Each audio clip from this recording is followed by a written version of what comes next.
What's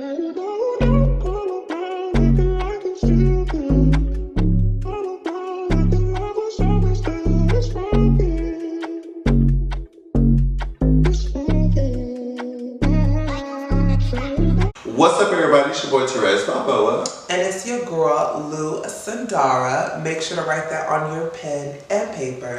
And you are tuned into another episode of Two Villains, One Show podcast.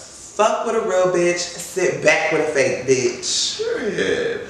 Alright, guys, so I know we have been very much MIA. Yes. Girl, life be lifing, and we didn't film for 1 week.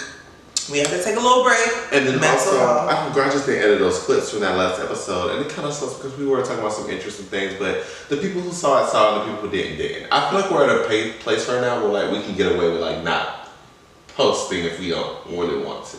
No, I know what you mean. Like we're at that beginning stage where we can get away with it. Well, we're still figuring out our rhythm, figuring out our zhuzh, and like you said, life thing. And we do have priorities. You know, we do have things that be going on. Yeah, right. So, speaking of that, mentally, like, how are you? Right now, the thing about it is, before I am black, before I am trans, before I am a woman, I am a child who did not ask to be here.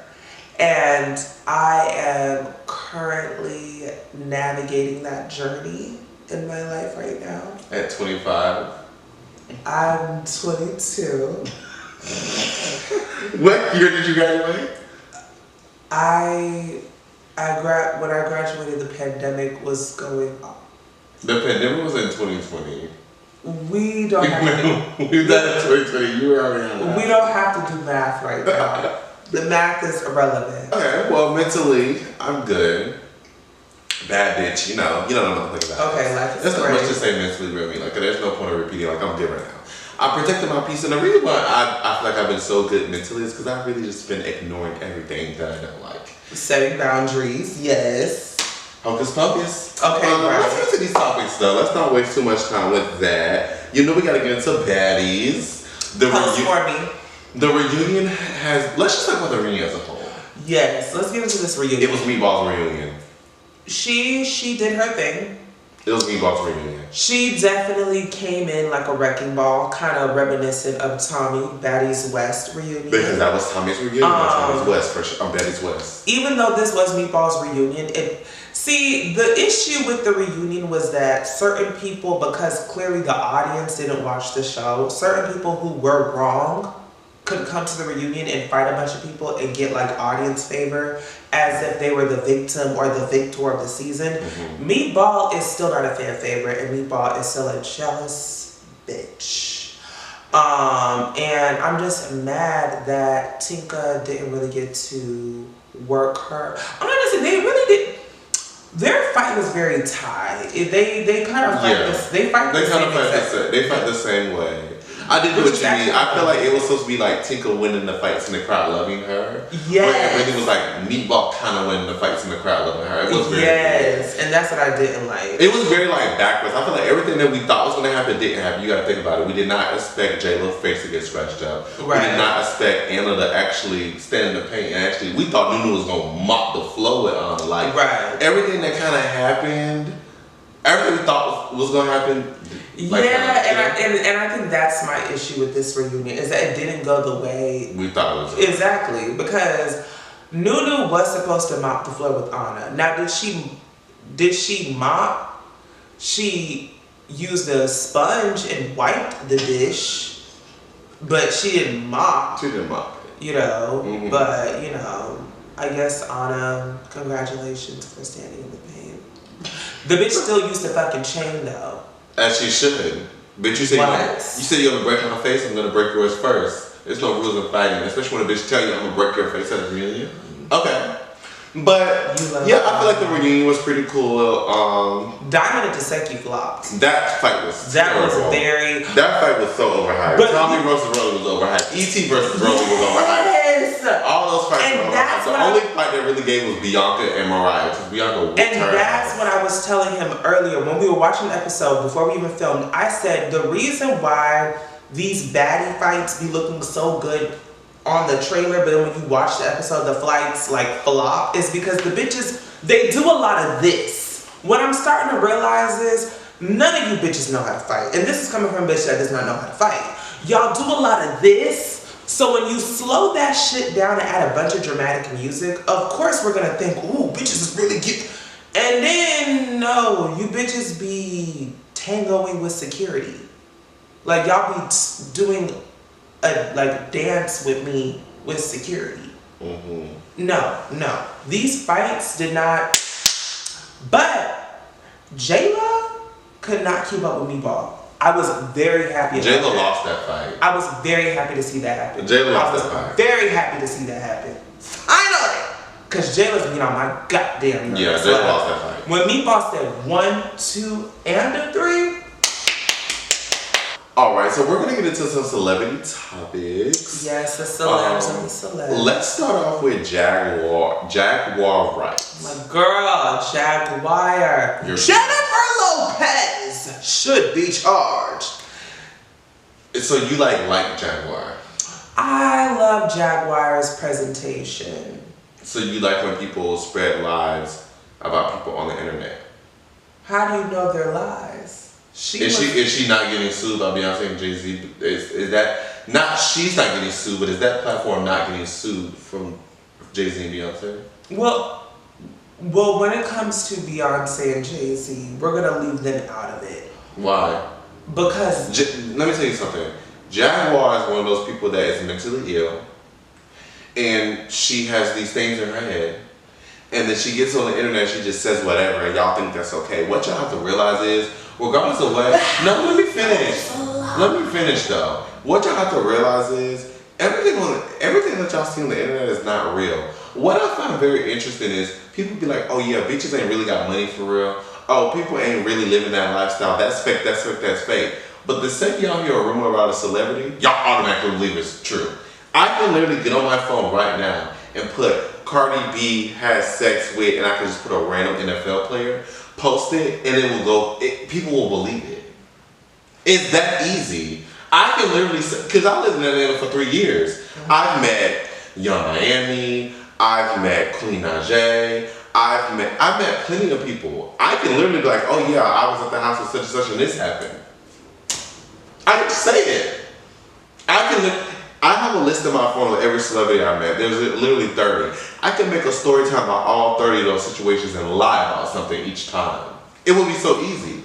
It is so easy to lie on people. So I'm not saying these allegations aren't true or true. What I'm saying is, take everything with a grain of salt. I think that when it comes to Jaguar Wright, there are truths possibly there, but because she is so exuberant and so entertaining in the way she tells the story, it comes off very exaggerated. Do I think there are mustard seeds of honesty? I do. I do. But she is such a character.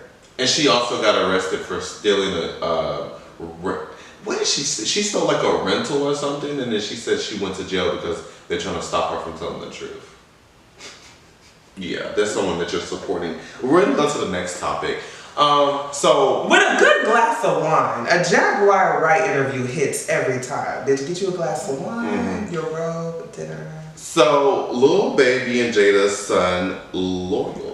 Loyal, we love you. He's going viral once again because people are speaking on that little boy.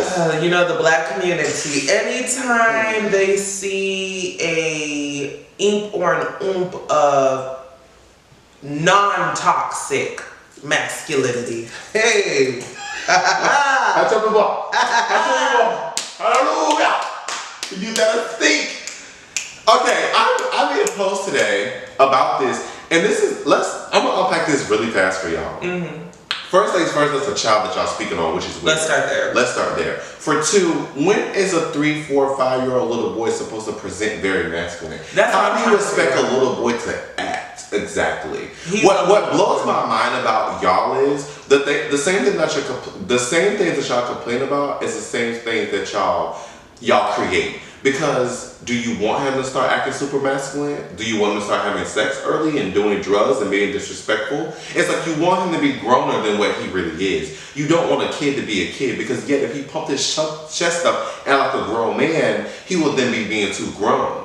Hello. That's what blows me. And then I saw a lot of people say, but they would think it was cute, like they would little think it was RT. cute. They would think it's cute until he's older. And then another thing is, a lot of people in the comments were saying he's around too many women. They need to toughen him up. They need to get it out of him. Da da da da da. But that creates DL men, and that's what y'all. Not saying he is. Exactly. Not saying he is or going to be, but right. That's what created DL men. I'm pretty sure a lot of men. And that's what creates homophobia in general. Homophobia in general. I'm pretty sure there was a lot of DL men that probably had those traits very early on, and their mom and daddy tried to beat it out of them, which then created a DL man, and those are the same DL men that y'all complain about. You see how this, and you know what's so backwards about the, what's so backwards about the black community in particular is because y'all will sit here and call a child gay 3, 4, 5 years old before they even know whether they like pink or purple, let alone boys or girls. And then, God forbid that child gets older and maybe they are gay and they come out, then you tell them, oh no, you're not gay, try to beat it out of them, oh it's a phase. But then, if they decide to try to ignore it and try to suppress it, then they're DL. It's like, but then, what do you want them to do? But then half the time, they don't even be gay at all. But you just want to call them gay because they're not aggressive, they're not abusive, and they're not demonic, and they keep up with their hygiene. What I notice is any man that doesn't put masculinity to his forefront, y'all automatically say they're gay. There's a guy at my job, and he was telling me how his girlfriend parents was telling her that that they think he's gay. And I said, what it is you have more to you than your masculinity. Exactly. And that's why they're just like, a lot of men don't have personality, don't have substance. All they have is that they're a man. Exactly. So they put their masculinity to the forefront, and that's all they have. Right.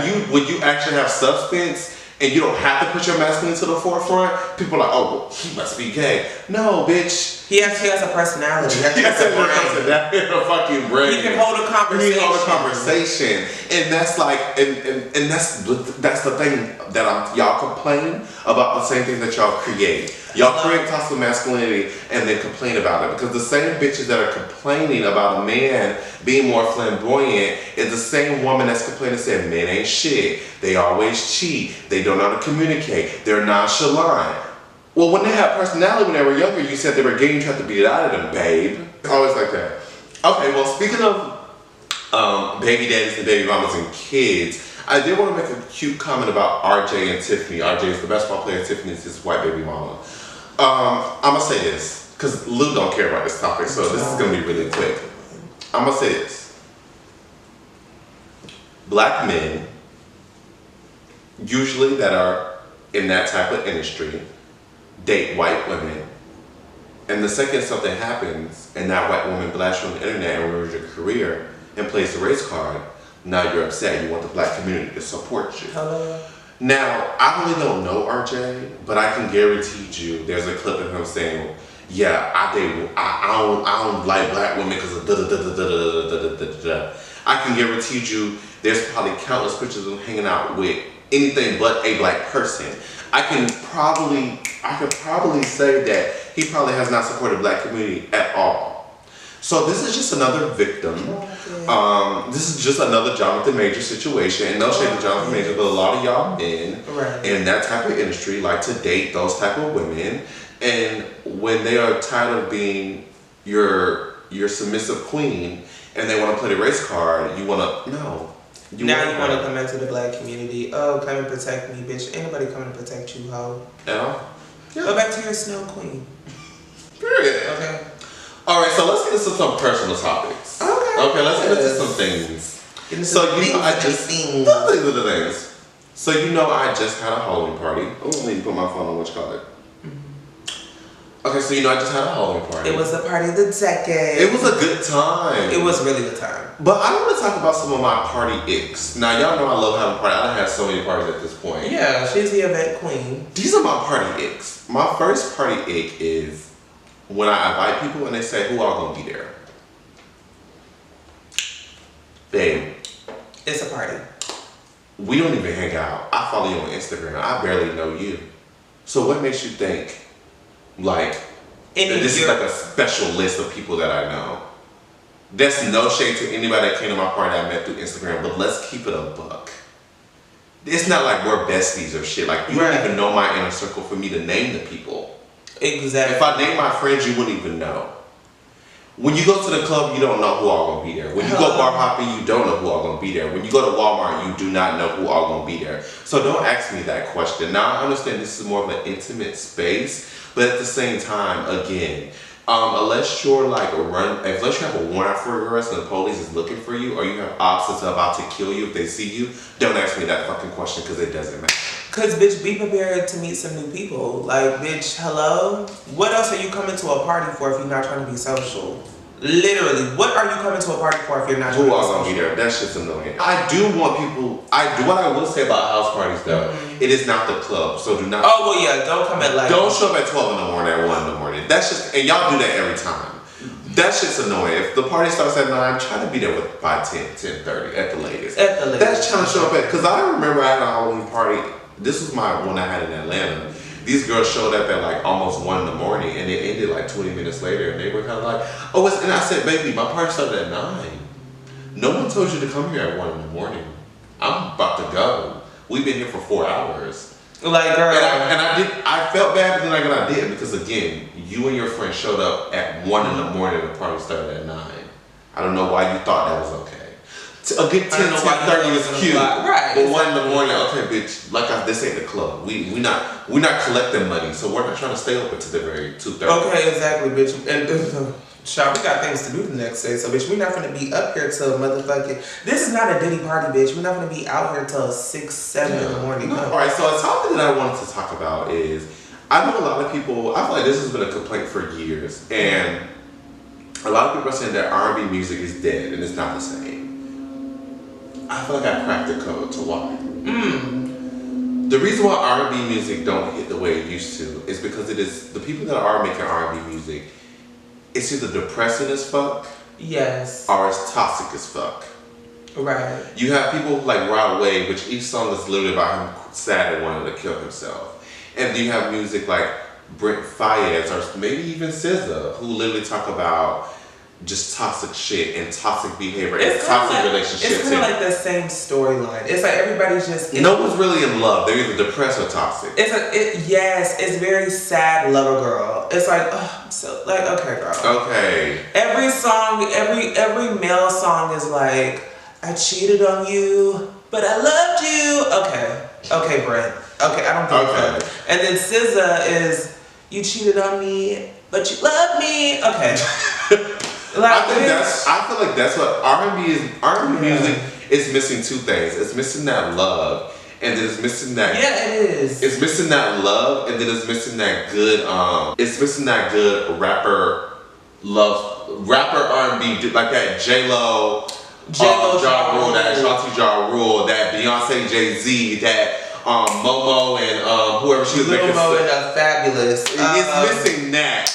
Mary J. Blige, who did she used to collab with? She used to collab with all of them. Like back in that era, but I know you know what era I'm from the 90s to like the mid 2000s. There was an era where the R&B girls would collab with a rapper and it would just hit. It would just hit. That Nelly Ashanti vibe. Yes. That Kelly Rowland and it just don't have. It's missing those two things: the love and then the collabs just don't be hitting. That's what it be. Right. Because when you do, it's like when Normani put Gunna on 159. It just was like. It was supposed to give what we just mentioned, but it didn't. It just missed the damn mark. It didn't at all. Everything is very slow, sleepy elevator music. Like, I remember back in the R&B days, like, Ashanti and Ja Rule. Like, if you listen to their songs, they're like upbeat. Mm-hmm. J-Lo and Ja Rule are like upbeat songs. Mary J. Blige, Real Love, that's an upbeat song. Mm-hmm. Everything sounds like a recycled SZA song or a recycled Brent Faiyaz song. But basically, like, I feel like that's why R&B music. It's missing variety. It's missing variety for sure. The girls everything doesn't have to be about depression. Yes. Real quick, I didn't even put this on the list, but the way y'all have overstimulated depression, the word depression and anxiety. Yes. Have you noticed? I don't even talk about depression and anxiety no more. My main things is colorism, HIV stigma, politics, racism, stuff like that. I don't even talk about depression and anxiety no more because y'all have just overstimulated. They have like, the people have have, what's the word I'm looking for? They've exploited the concept of mental health. You know what? I want to wake up. Mm-hmm. And I wasn't going to put this on there because I thought, you know what? But I am. Mm-hmm. You know who really overdoes the depression and anxiety thing? Who? Pretty people. Oh, for sure. And I'm let's wake this up. I feel like because of the way the economy is right now and the way the world is right now, two things. One, TikTok has made it to where anybody can become famous. So you can't just be pretty and become famous now. You have to actually be entertaining. Right. A lot of people like authenticness. Okay? And then two, because the economy is so trash, everybody ain't got money like that no more. Right. I feel there's a lot of pretty people on social media. I'm having a mental breakdown. I'm depressed. Check on your mental health. I'm so sad. You're sad because you've had pretty privilege for so long and it's not working out no more. I feel as though they are utilizing their own mental health as a tactic for relatability and personality. Because they have none. They have no personality and there's no other way for you to relate to the audience. So because everybody's broke, of course you coming on and saying, well, you guys, I'm depressed too. Like, you may think I have it all, but I'm depressed I'm so depressed because I'm just so good looking and I'm so pretty, but I'm still depressed. I still have so much anxiety. And then they love a good buzzword: neurodivergent, ADHD, anxiety, some type of bitch. And if they really want to get crazy with it, they'll start throwing bipolar out there. But I'm gonna keep it a buck with you. I'm gonna keep it up, and this is no shade to my girls, because some of my friends might watch this and think I'm shading them.